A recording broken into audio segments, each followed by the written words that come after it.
Welcome back to the channel. तो finally हम आ गए हैं हमारी लास्ट यूनिट 5 पर इस पेपर की, जिसका नाम है करिकुलम डेवलपमेंट। तो हमारी यूनिट है curriculum development for students with specific learning disabilities, जो हम आज देखने वाले हैं। स्टार्ट करते हैं वीडियो को with the very first topic 5.1 learning outcomes at elementary stage adapting curriculum to the needs of students with specific learning disability. तो इस सेक्शन में हम ये देखेंगे कि कैसे जो करिकुलम है उसे चेंज किया जाना चाहिए स्पेसिफिक लर्निंग डिसेबिलिटी वाले बच्चों के लिए। जैसे जिसको डिसलेक्सिया है उसे रीडिंग में डिफ़िकल्टी आती है, डिस्ग्राफिया वाले को राइटिंग में आती है, डिसकैलकुलिया वाले को मैथमेटिक्स में आती है। तो ये जो बच्चे होते हैं उनकी यूजुअली एवरेज या अबव एवरेज इंटेलिजेंस लेवल होती है, पर उन्हें कुछ स्पेसिफिक लर्निंग एरियाज़ के अंदर ही प्रॉब्लम आती है। तो हमारा गोल है उन्हें हेल्प करना कि वो कॉन्सेप्ट्स को अच्छे से समझ सकें, ना कि उन्हें सिर्फ रटना। सबसे पहले बात करते हैं फाउंडेशनल लिटरेसी के पैरामीटर्स की। तो यहाँ पर फोकस होगा रीडिंग करेक्टली एंड अंडरस्टैंडिंग पर, रादर देन सिर्फ जल्दी जल्दी पढ़ने पर। यहाँ पर स्टूडेंट्स लर्न करेंगे how to recognise the letters and words correctly, improving the letter sound connection जिसे हम बोलते हैं फोनिक्स, और आइडेंटिफाई करना कॉमन वर्ड्स को बाय साइट जिन्हें हम बोलते हैं sight words. Example, instead of asking a child to read one page quickly, teacher उसे हेल्प कर सकता है करेक्टली रीड करने में और अंडरस्टैंड करने में सिंगल एक पैराग्राफ। नेक्स्ट आता है ऑल्टरनेटिव एक्सप्रेसिव वर्क फ्लोज। इसका मतलब है allowing the children to show उन्हें क्या आता है डिफरेंट वेज में, ना कि उन्हें फोर्स करके सिर्फ मुझे लिख कर ही बताओ तुम। एग्जाम्पल हम कह सकते हैं कि तुम ओरल आंसर्स दे दो, माइंड मैप बना के दिखा दो, या फिर टाइप करके दिखा दो आंसर को। इससे क्या होगा, this will help because the child है that may understand the lesson but have difficulty in writing. Example, a child explain करके दिखाता है आंसर को verbally instead of writing a long paragraph. Third पर चलते हैं, जो कि है मैथमेटिकल रीजनिंग। तो यहाँ पर फोकस रहता है अंडरस्टैंडिंग मैथमेटिकल कॉन्सेप्ट्स पर, ना कि सिर्फ कैलकुलेशंस करने पर। स्टूडेंट्स को आना चाहिए क्या कि हम ऐड और सब्ट्रैक्ट क्यों करते हैं, नंबर्स पर ऑपरेशंस किस तरीके से वर्क करते हैं, कैसे हम एवरीडे की जो मैथमेटिकल प्रॉब्लम्स होती हैं उन्हें सॉल्व करते हैं। एग्जाम्पल, बच्चे को समझ आता है 5 + 3 8 है यूजिंग ब्लॉक्स और ऑब्जेक्ट्स। इवन उसके लिए अगर लिखना मुश्किल है तो वो ब्लॉक से कर सकता है। तो ये क्या है, मैथमेटिकल रीजनिंग, उसे हमने समझा दी कि किस तरीके से एक्चुअली चीज़ें होती हैं। अब हम देखते हैं हमारे नेक्स्ट टॉपिक को, जो कि है टीचिंग मॉडल्स, जिसमें हम देखेंगे concept attainment model, direct instruction model और रोल प्लेइंग मॉडल। तो अब हम देखने वाले हैं यहाँ पर 3 टीचिंग मेथड्स जो कि हेल्पफुल रहते हैं उन स्टूडेंट्स के लिए जिनको स्पेसिफिक लर्निंग डिसेबिलिटी होती है। सबसे पहले आता है कॉन्सेप्ट अटेनमेंट मॉडल, जो कि दिया था जेरोम ब्रूनर ने। उन्होंने कहा था कि जो स्टूडेंट्स हैं वो लर्न करते हैं एक कॉन्सेप्ट को by comparing with examples and non examples. अगर हमें कोई कॉन्सेप्ट सिखाना है तो हमें एग्जाम्पल्स देना भी ज़रूरी है और उसके नॉन एग्जाम्पल्स देना भी ज़रूरी है। टीचर क्या करता है, एग्जाम्पल्स जो करेक्ट हैं उन्हें तो दिखाता है, पर जो इनकरेक्ट एग्जाम्पल्स हैं उन्हें नहीं बताता। पर ये ज़रूरी है क्योंकि इससे स्टूडेंट्स ऑब्जर्व करना सीखेंगे, कंपेयर करना सीखेंगे और खुद से चीज़ों को डिस्कवर करना सीखेंगे। अगर हम बच्चों को फ्रूट्स का कॉन्सेप्ट सिखाया है तो हमने एप्पल, मैंगो, बनाना का एग्जाम्पल तो दे दिया, बट हमने कार, चेयर, पेंसिल जो इसके एग्जाम्पल नहीं है वो नहीं दिया। तो यहाँ पर हम गलत कर रहे हैं। तो स्टूडेंट्स जो हैं उन्हें आइडेंटिफाई करवाना ज़रूरी है। इससे क्या होगा, उनकी थिंकिंग इंप्रूव होगी, उनकी कॉन्सेप्ट को लेके अंडरस्टैंडिंग इंप्रूव होगी और उससे हेल्प होगी उन्हें ऑब्जेक्ट्स को क्लासीफाई करने के अंदर। उसके बाद आता है हमारे पास सेकंड मॉडल, जो कि है डायरेक्ट इंस्ट्रक्शनल मॉडल, जो कि किसने दिया था, एंजलमैन ने दिया था।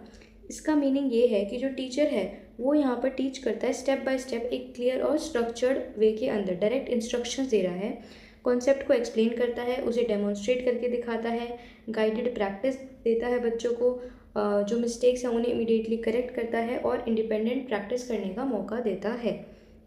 एग्जाम्पल, अगर टीचर बच्चों को एडिशन सिखा रहा है तो सबसे पहले बताता है कि एडिशन का क्या मतलब है, फिर उसके एग्जाम्पल्स दिखाता है, फिर क्वेश्चंस को उनके साथ मिलकर सॉल्व करता है, फिर स्टूडेंट्स को अलाउ करता है कि वो खुद से सॉल्व करे और अगर उनका एरर होता है तो उसे इमीडिएटली करेक्ट कर देता है।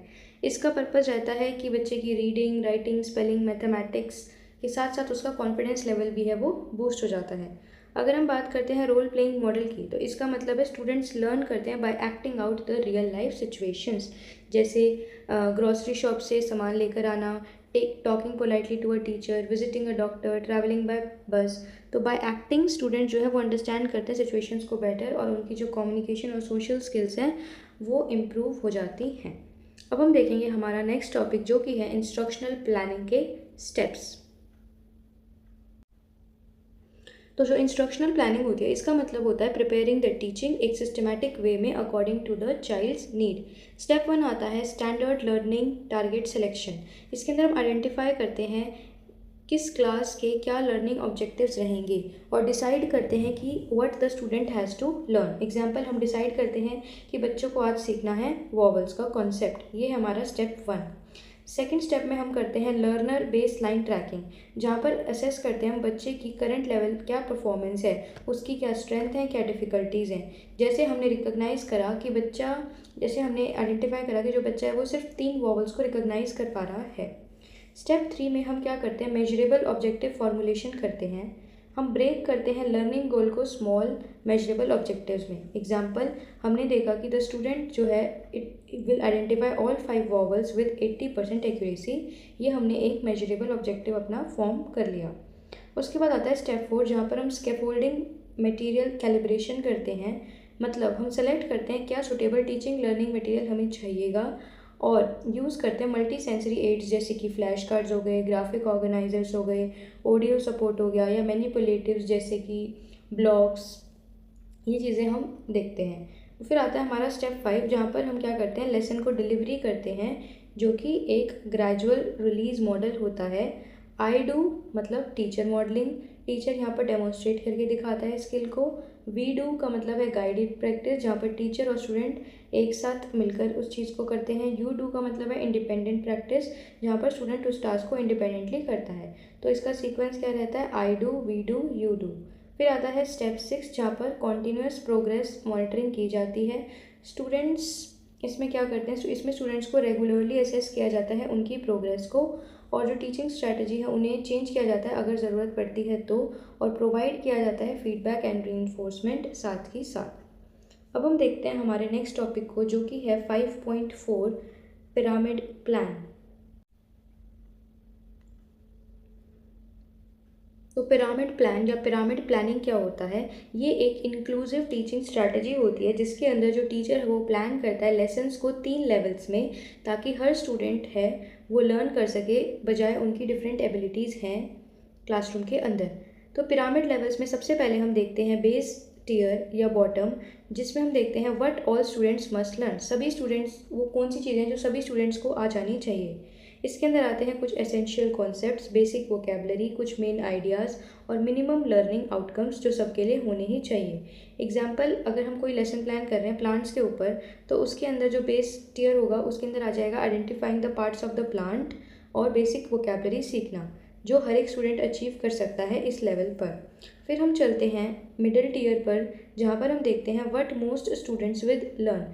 वो कौन सी चीज़ें जो मोस्ट ऑफ द बच्चे लर्न कर पाएंगे, जिसमें ग्रेड लेवल के कॉन्सेप्ट्स आ जाते हैं, सपोर्टिंग डिटेल्स आ जाती है, एक्सप्लेनेशन और एप्लीकेशन आ जाता है कॉन्सेप्ट्स का, स्टैंडर्ड लर्निंग आउटकम्स आते हैं। एग्जाम्पल, यहाँ पर बच्चे क्या कर पाएंगे, मोस्ट ऑफ द बच्चे एक्सप्लेन कर पाएंगे फंक्शंस ऑफ रूट, स्टेम और लीव्स और डिफरेंट टाइप्स ऑफ प्लांट्स को कंपेयर कर पाएंगे। तो मोस्ट स्टूडेंट्स इस लेवल को अचीव कर लेंगे। फिर आता है टॉप टीयर, जहाँ पर हम देखते हैं what some students will learn, कि वो कौन सी चीज़ें जो सिर्फ कुछ बच्चे सीख पाएंगे, जैसे कुछ एडवांस कॉन्सेप्ट्स हो गए, हायर ऑर्डर थिंकिंग कॉन्सेप्ट्स हो गए, रिसर्च और प्रॉब्लम सॉल्विंग, इंडिपेंडेंट लर्निंग। तो इसके एग्जाम्पल क्या होंगे कि हम इन्वेस्टिगेट करवा रहे हैं बच्चों से कि हाउ जो क्लाइमेट चेंज है वो प्लांट की ग्रोथ को अफेक्ट करेगा, या फिर एक स्मॉल प्रोजेक्ट बनाओ मेडिसिनल प्लांट्स के ऊपर। तो कुछ जो एडवांस लर्नर्स होंगे वही इस टॉप टीयर तक पहुंच पाएंगे। तो ये आप एक डायग्रामेटिक फॉर्म में भी देख सकते हो। ये नीचे इसकी एक्सप्लेनेशन है, base tier, middle tier and top tier. इसके एडवांटेजेस क्या रहते हैं, इससे हम इंक्लूसिव एजुकेशन को सपोर्ट कर सकते हैं, डाइवर्स लर्नर्स की नीड को मीट कर सकते हैं, हम इंश्योर कर सकते हैं कि हर एक लर्नर कुछ ना कुछ मिनिमम लर्निंग आउटकम को अचीव कर रहा है। हम प्रोवाइड कर सकते हैं चैलेंजेस किसके लिए, एडवांस लर्नर्स के लिए, और जो लर्निंग गैप हैं उन्हें रिड्यूस कर सकते हैं। नेक्स्ट हम देखेंगे हमारा लास्ट टॉपिक इस यूनिट का, जो कि है करिकुलम एडेप्टेशन, टॉपिक 5.5। तो जो करिकुलम एडेप्टेशन होता है इसका मतलब होता है मॉडिफाई करना करिकुलम को, टीचिंग मेथड्स को, मटेरियल्स को और असेसमेंट के तरीके को, ताकि हम जो लर्निंग नीड्स हैं स्पेसिफिक लर्निंग डिसेबिलिटी वाले बच्चों की उन्हें मीट कर सके। तो 4 टाइप्स से जो करिकुलम एडेप्टेशन है वो किया जा सकता है। देखते हैं वो 4 टाइप्स क्या है। सबसे पहले कंटेंट एकोमोडेशन, जिसमें हम क्या देखते हैं, व्हाट इज़ टॉट। तो हम इसके अंदर जो लॉन्ग लेसन है उन्हें स्मॉल पार्ट्स में चंकिंग कर सकते हैं, ब्रेक कर सकते हैं, सिंपल लैंग्वेज का यूज़ कर सकते हैं, कोई इंपॉर्टेंट पॉइंट्स हैं उन्हें हाईलाइट कर सकते हैं, पिक्चर्स, चार्ट्स या ग्राफिक ऑर्गेनाइजर्स का यूज़ कर सकते हैं। फॉर एग्जाम्पल हमने डिवाइड कर दिया एक लॉन्ग चैप्टर को into short sections along with diagrams presented दे दिए हमने। नेक्स्ट हमारे पास आती है अप्रोच मेथडोलॉजिकल एडेप्टेशन, जिसके अंदर हम मेथड्स के अंदर चेंज करते हैं, मतलब हाउ इट इज़ टॉट। तो इसके अंदर हम कौन सा मॉडल यूज़ करते हैं, हम यूज़ करते हैं वक्त मॉडल, VAKT मेथड यूज़ करते हैं, जो कि मल्टी सेंसरी टीचिंग को सपोर्ट करता है। V फॉर विजुअल चीज़ें यूज़ करते हैं जैसे pictures, flash cards, videos. A for auditory, जिसमें लिसनिंग, डिस्कशन, राइम्स आता है। K फॉर काइनेस्थेटिक, जिसके अंदर मूवमेंट और रोल प्ले आता है। T फॉर टेक्टाइल, जिसके अंदर हम लेटर्स को ट्रेस कर सकते हैं, लिख सकते हैं, क्ले के साथ प्ले करते हैं। तो example, teach letters by showing the letter visual, saying the sound auditory, tracing करा हमने लेटर को सैंड के अंदर तो वो टेक्टाइल हो गया, and writing it in the air तो क्या हो गया, काइनेस्थेटिक हो गया। तो ये हम मेथडोलॉजिकल एडेप्टेशन कर सकते हैं वक्त के साथ। उसके बाद हमारे पास आता है थर्ड, जिसमें हम करते हैं मटेरियल और इन्वायरमेंटल सपोर्ट्स, प्रोवाइड करते हैं सपोर्टिव लर्निंग रिसोर्सेज बच्चों को, जैसे text to speech software, spelling check tools होते हैं, रीडिंग गाइड्स या लाइन ट्रैकर्स होते हैं, फार्मूला चार्ट्स, क्वाइट क्लासरूम और असिस्टिव टेक्नोलॉजी वाले डिवाइसेस। फोर्थ हमारा तरीका आता है इवैल्यूएशन के अंदर हम कैसे चेंजेस या अकोमोडेशन कर सकते हैं। तो हम किस तरीके से बच्चों को इवैल्यूएट करते हैं, द वे ऑफ असेसिंग, उसके अंदर हम चेंजेस ला सकते हैं। जैसे हम बच्चों को एक्स्ट्रा टाइम दे सकते हैं एग्ज़ाम्स के अंदर, ओरल एग्जामिनेशन कंडक्ट करा सकते हैं अगर किसी को लिखने में प्रॉब्लम है, मल्टीपल चॉइस क्वेश्चंस पूछ सकते हैं जिसके अंदर बच्चों को कुछ हिंट्स भी मिल जाते हैं, सेपरेट मार्क्स हम कंटेंट के लिए दे सकते हैं, इग्नोर कर सकते हैं कभी कभी स्पेलिंग और हैंड राइटिंग वाले एरर्स को। तो ये था हमारा करिकुलम एडेप्टेशन, और ये ज़रूरी इसलिए ताकि इंक्लूसिव एजुकेशन को हम सपोर्ट कर सकें, हर एक लर्नर की नीड्स को ध्यान दे सकें, रिड्यूस कर सकें जो लर्निंग के अंदर बैरियर्स आते हैं, बच्चों का जो पार्टिसिपेशन है उसे मैक्सिमम इंश्योर कर सकें, और बच्चों के अंदर एट द एंड हमारा ऑब्जेक्टिव क्या है, उनके अंदर हमें कॉन्फिडेंस लाना है और इंडिपेंडेंस लाना है कि वो भी ये टास्क परफॉर्म कर सकते हैं, वो भी लर्निंग कर सकते हैं। तो ये था हमारा इस यूनिट का एक्सप्लेनेशन। ये यूनिट होती है यहीं पर ख़त्म, और एक निमोनिक देना चाहूँगी मैं आपको करिकुलम एडेप्टेशन के लिए लास्ट में। आप ध्यान रख सकते हैं CMME, ये करिकुलर एडेप्टेशन के लिए, जिसमें C stands for content accommodation, M stands for methodological adaptation, again M material and environmental supports, E for evaluation accommodation. तो ये थी हमारी एक्सप्लेनेशन इस यूनिट की, और यहाँ पर हमारा इस पेपर का कंटेंट करिकुलम डेवलपमेंट का होता है ख़त्म।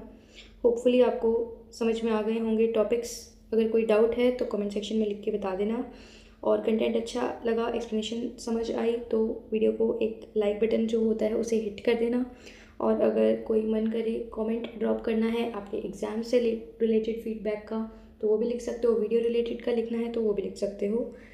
आने वाली वीडियोस देखने के लिए चैनल को सब्सक्राइब कर देना याद से, वरना आप फिर ढूंढते रहोगे वीडियोस को, टाइम वेस्ट होगा। तो मिलते हैं जल्द ही नेक्स्ट वीडियो में नेक्स्ट पेपर की एक्सप्लेनेशन उसकी तैयारी के साथ। Till then take care and prepare well for your exams. Best of luck.